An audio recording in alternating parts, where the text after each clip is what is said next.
मैं उत्तम गोस्वामी और आप देख रहे हैं मेरा स्पेशल शो चुनाव का महाकुंभ। आज हमारे साथ वो शख्सियत है जिनके परिवार में राजनीतिक से जुड़े हुए थे, खुद डॉक्टर थे, उसके बाद समाज सेवा करने के लिए वो खुद 2 बार विधायक रहे, छात्र नेता थे और उन्होंने पढ़ाई की। पढ़ाई के साथ साथ वो राजनीतिक में उतरे। मेरे साथ डॉक्टर समरजीत सिंह जी हैं। सर, आपका मेरे शो में स्वागत है। सर, राजनीतिक में आने का उद्देश्य क्या था? क्योंकि आपके पहले से ये घराने में आपके जो फादर थे मंत्री रह चुके थे, आपको राजनीतिक में आना कैसे लगा? क्योंकि आप तो खुद एक डॉक्टर थे, उसके बाद राजनीतिक में आना क्या उद्देश्य रहा आपका? मेरे पिताजी विधायक थे भीनमाल से। 77, 80 और 85 के 3 चुनाव लड़े, यहाँ लगातार चुनाव जीते, मंत्री भी रहे। मैं चूँकि सबसे बड़ा लड़का था घर में, तो मेरे पिताजी को सन 94 में कैंसर हुआ, 93 एंड में गले का कैंसर हुआ और इलाज के बावजूद 30 अगस्त को उनका देहांत हो गया। मैंने पीएचडी की थी पॉलिटिकल साइंस में और मेरा इच्छा थी कि मैं प्रोफेसर बनूं, यूनिवर्सिटी में पढ़ाऊं, परंतु जो परिस्थितियां घर के अंदर क्रिएट हुई उसकी वजह से मुझे घर आना पड़ा और फिर 95 में पंचायत और जिला परिषद के चुनाव आए। उस समय पहली बार जिला परिषद के मेंबर और पंचायत समिति के मेंबर डायरेक्ट चुने जा रहे थे, तो मुझे पार्टी ने, कांग्रेस पार्टी ने मौका दिया और मैंने यहाँ से दासपा बेल्ट से जिला परिषद का चुनाव लड़ा और निर्वाचित हुआ। इस तरह से मेरी राजनीति में प्रवेश हुआ और 98 में एमएलए बना। 3 में भी वापस मुझे पार्टी ने मौका दिया। उस समय भारतीय जनता पार्टी की हवा, जिसमें वसुंधरा जी पहली बार मुख्यमंत्री बनी, उसमें भी भीनमाल की जनता ने मुझे निर्वाचित किया दोबारा। इस तरह से मैं राजनीति में आया हूं और तब से अनुरत काम। आप 1998 और 2003 में लगातार 2 बार एमएलए रहे।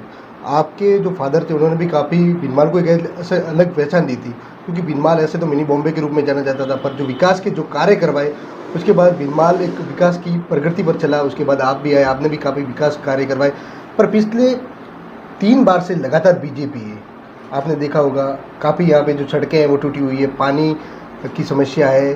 तो क्या ये जो समस्या है वो स्थानीय विधायक की कमजोरी के कारण ऐसा नहीं हो पाता? क्योंकि आप तो खुद 2 बार विधायक रह चुके हो। राजनीति में मैं थोड़ा सा आपको कहना चाहूँगा कि राजनीति में विधायक बनना जयपुर पहुँचने से ही कुछ नहीं होता। आपका प्रतिनिधि आपकी पैरवी किस तरह से विधानसभा में करता है और सचिवालय में किस तरह से आपके कामों की पैरवी करके यहाँ पे सैंक्शंस लाता है, उसके ऊपर बहुत फर्क पड़ता है।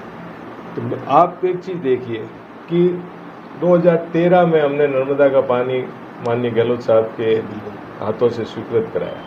आज 2023 में जब वो पानी आया है, तो ये कहीं न कहीं हमारा जनप्रतिनिधि वहाँ नहीं होने की वजह से, सैंक्शन तो हमने करा लिया, फिर बीजेपी की सरकार आई, फिर कांग्रेस की सरकार आई, कोरोना आया, सब कुछ आया, परंतु एक व्यक्ति जब निर्वाचित होता है, सत्ता के अंदर आपका भागीदार होता है, वहाँ खुद बैठा होता है, तो वो परसुएशन ज़्यादा कर सकता है, मेहनत ज़्यादा करता है, तो आपकी चीज़ें जल्दी डिलीवर होती हैं। तो ये जो भी चीज़ें रही है, मेरा मानना ये है कि जनप्रतिनिधि जागरूक हो और आपकी वहाँ पे पैरवी लगातार करता रहे तो काम जल्दी आते हैं। अभी देखा जाए तो काफ़ी उम्मीदवार हैं बीजेपी और कांग्रेस दोनों पार्टियों में, जिनकी जो देखा जाए तो वो 5वीं पास होते हैं और राजनीतिक में चले आते हैं, फिर कोई एमएलए बन जाता है, कोई एमपी बन जाता है, जिसके कारण उन्हें ये भी पता नहीं होता कि राजनीतिक का काम क्या होता है, क्या होनी चाहिए, क्या विकास होनी चाहिए, वो नहीं हो पाते, जिसके कारण वो क्षेत्र, चाहे राजस्थान का कोई भी क्षेत्र ले लो, जो शिक्षित है वो वहाँ काम होते हैं, जो शिक्षित नहीं है वहाँ पर काम बिल्कुल नहीं होते। क्योंकि आप तो खुद मेरा अनुभव ये है कि चलो मैं एक बार ये भी कहता हूँ, शिक्षा बहुत आवश्यक है, सब कुछ है, शिक्षा के साथ व्यक्ति का अनुभव है जीवन का, वो भी बड़ा महत्वपूर्ण। राजनीतिक जीवन में जब तक आप पूरी आपकी समझ नहीं होगी, आपको नीचे के स्तर से लेके ऊपर के स्तर तक के पूरे रास्ते नहीं मालूम होंगे, तो आप अपने काम को बहुत मजबूती से नहीं कर सकते। ये बहुत आसान लगता है, सफ़ेद कुर्ते पजामे पहन के हम मैदान में उतर जाएं, परंतु आप कभी भी देखिए जिन लोगों ने सफलता प्राप्त की उनके पीछे मेहनत की कहानी होती है। अब एक कईयों को लगता होगा सुरजपाल सिंह जी विधायक बन गए 77 में और समरजीत सिंह उनका बेटा था इसलिए टिकट मिल गया। मैं आपको बताना चाहूँगा कि मेरे पिता एक आम कांग्रेस कार्यकर्ता के रूप में सन 62 से भीनमाल में जैसे बाकी कार्यकर्ता आज मेरे साथ जैसे काम करते हैं, उस तरह से सूरजपाल सिंह जी ने मालम सिंह जी के लिए भी काम किया था। पूरा आपके पूनम चंद जी बिश्नोई जब विधायक रहे उनके साथ भी काम किया। तब जाके उनको 10-15 साल से जब 77 में मौका मिला तो वो निर्वाचित हुए, लगातार जीते। ठीक है, मैंने राजनीति में दूसरा अनुभव नहीं लिया, पर चूंकि सूरजपाल सिंह जी मेरे घर में विधायक का 77 का चुनाव लड़ा, उस समय मेरी उम्र छोटी थी, परंतु मेरे पता नहीं राजनीति की जिज्ञासा थी, तो मैं पिताजी के साथ गाड़ी में बैठ के हर गांव में घूमा। आज भी मुझे वो चेहरे याद हैं कि कहाँ जाते थे, किससे बात करते थे, क्या करते थे। 80 के चुनाव में बड़ा हो चुका था, 85 के चुनाव में। तो हमने ये जो पीछे का अनुभव है लोगों के साथ काम करने का, वो मुझे भी काम आया। इसके बाद जब मैंने एमफिल की, तो मैंने एमफिल का विषय मेरा था 9th Vidhan Sabha election in Rajasthan और case study of Bhinmal constituency. जो 9वां चुनाव हुआ था भिनमाल विधानसभा का, उसकी पूरी गणित को मैंने बूथ वाइज पढ़ा था, समझा था, उसमें मैंने पूरी थीसिस लिखी थी। तो आज तक भी मेरे वो जीवन में काम आ रही है कि मुझे एक एक बूथ का स्ट्रक्चर उस दिन से पता था। मैंने पीएचडी की, आप लोगों को मालूम है शायद, मैंने एंटी डिफेक्शन एक्ट पे पीएचडी की। तो ये कुल मिला के जो अनुभव है, वो अनुभव जीवन में अनुभव से का कोई पर्याय नहीं है। आपको कोशिश करनी चाहिए। मैंने पहला चुनाव भी जिला परिषद का लड़ा। कईयों ने कहा कि उस समय प्रधान की सीट खुली सीट है, आपने जनरल सीट पे प्रधान क्यों नहीं बने। मैंने कहा बहुत आसान है, पर मैं जाके जिला परिषद में बैठना चाहता था, वहाँ समस्याएं उठाना चाहता था, और वो लाभ मुझे आज तक मिल रहा है। और उसके बावजूद इतना सब होने के बाद भी, 2 बार विधायक रहने के बाद भी, 2008 से 15 साल हुए मैं संघर्ष कर रहा हूँ। तो जीवन एक संघर्ष है, इसमें आप रोज सीखते हो, रोज आपको सीखने को मिलता है, लोगों से सीखने को मिलता है, आपका अनुभव बढ़ता है। तो जीवन में संघर्ष तो चलता रहेगा। आप सीखिए और उससे बेहतर करने का प्रयास करें। और मेरा यही कहना है कि हम जितना सीखें करें हैं, मेरी एक हरदम इच्छा रही है कि जितना भी मेरा अनुभव और संघर्ष है, मैं चाहता हूं कि इस भिनमाल विधानसभा, इस भिनमाल के लिए काम करके आगे भी दिखा सकूं। सर, स्थानीय मुद्दा तो आगे काफ़ी मुद्दे तो हैं, पर एक मुद्दा जो हर किसी के मतलब जहन में है, वो है जिले का।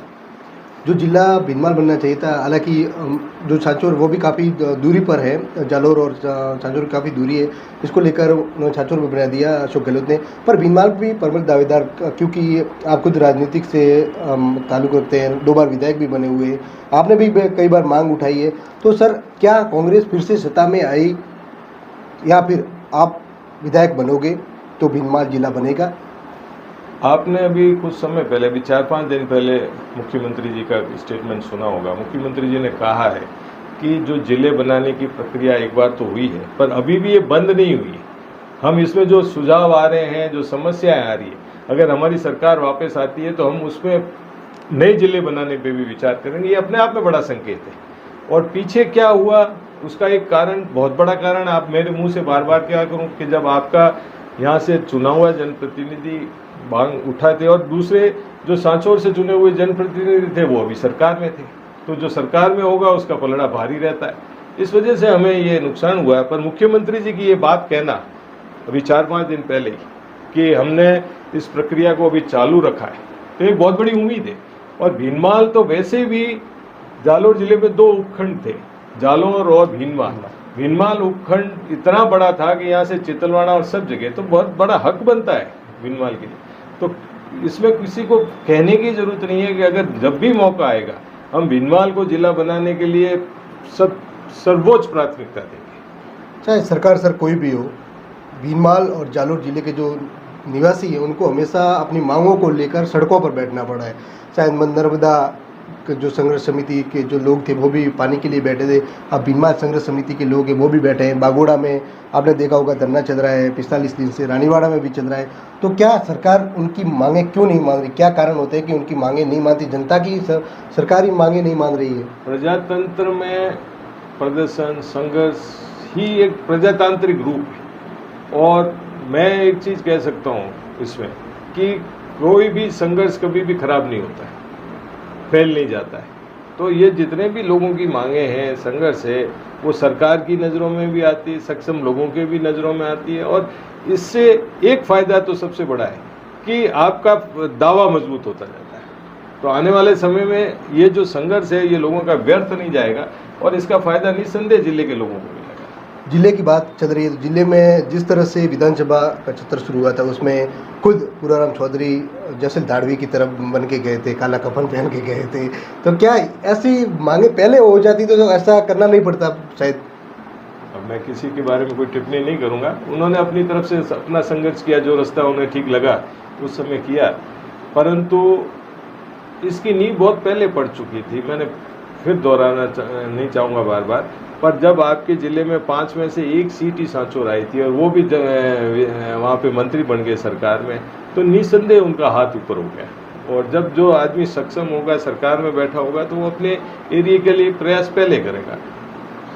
आपके जब भी भाषण होते हैं हम देखते हैं तो आप हमेशा एक सवाल करते हो कि समरजीत सिंह झूठ नहीं बोलते। आप अपने ही नेताओं के ऊपर कई आरोप लगा सकते हैं, कभी कभार टोकल चंद कहते हो, कभी कभार कहते हो ये यहाँ का मुख्यमंत्री। मैंने जिंदगी में किसी के लिए ओछे शब्द का इस्तेमाल नहीं किया, कभी कमज़ोर भाषा का इस्तेमाल नहीं किया, और मैं कमर के नीचे वार नहीं करता कभी भी। और ये जहाँ तक टोकल चंद की बात है, तो टोकल चंद तो हम देसी भाषा में बड़े आदमी को कहते हैं, तो इसलिए मेरे हिसाब से तो ये कोई किसी को गाली नहीं है। अपने गांव में कहते हैं कि अरे तू कहीं टोकल चंद बन गई हो गई, ये तो एक नॉर्मल भाषा है। इसलिए इसको अगर कोई बुरे रूप में लेता है या गलत लेता है, तो किसी की भावना को ठेस पहुंचती, तो मैं उसमें मुझे दुख है कि मेरी भावना ये नहीं थी। मैंने ये कहने का मतलब ये था कि उस समय कोई फोटो जारी हुआ था, पूराराम जी उनके पास काम के लिए लेके गए थे, तो मैंने कहा भाई उनके पास गए तो चलो उम्मीद करते हैं अच्छा होगा। इसका मकसद यही था कहने का। विधानसभा के चुनाव है, कांग्रेस जल्दी लिस्ट जारी करने वाली है। अगर आपको मौका मिलता है, क्योंकि आप तो खुद किसान परिवार से राजनीतिक से ताल्लुक़ रखते हो, तो लंबे समय से राजनीतिक में शिकरे हो, आजकल तो कई उम्मीदवार आ रहे हैं जो गाँवों से अपने प्रवासी से आते हैं, यहाँ आकर पोस्टर लगा देते हैं और कहते हैं इस बार हमें वोट दो, हमें वोट दो। पर आप तो खुद धरातल से जुड़े हुए, काफ़ी पदों पर भी रह चुके, वर्तमान में भी कांग्रेस से उपाध्यक्ष के पद पर हो, प्रदेश उपाध्यक्ष। तो आपके क्या मुद्दे होंगे अहम जो जनता के बीच के होंगे, जनता के खुद के होंगे, जिससे आप जनता के बीच के लेकर सरकार तक पहुंचाओगे, जिसका समाधान हो जाए, चाहे जिला का हो, नर्मदा का हो, या फिर अन्य जो सड़कें, पानी, बिजली, ऐसे जो मुद्दे हैं वो सीधे जनता से लेकर सीधा पुल होगा जो सरकार तक पहुंचेगा। मैं जब राजनीति में आया बड़े सपने लेके आया, सीधा कॉलेज से निकल के राजनीति में आया, और मेरे बड़े सपने थे कि मैं बिनमाल विधानसभा के लिए ये करूँगा, वो करूँगा। मुझे सरकार में एक टेन्योर मिला 98 से 3 के बीच में। मैंने प्रयास किया कि मैं लोगों की सेवा करूं, काम करूं, और मुझे संतुष्टि है कि उसी का शायद परिणाम होगा कि जब 2003 में राजस्थान में बीजेपी की सरकार आई, उस समय 150 से ऊपर सीटें लेके वसुंधरा जी सरकार में आई, उस समय भी पूरे जिले में, जालोर जिले में बिनमाल की सीट मैंने निकाली। तो मेरी होशियारी नहीं थी, शायद मेरे कामकाज की वजह से जनता ने मुझ पर विश्वास किया। हो सकता है 2008 के बाद मेरे में कुछ कमियां आई, इस वजह से मैं पराजित हुआ।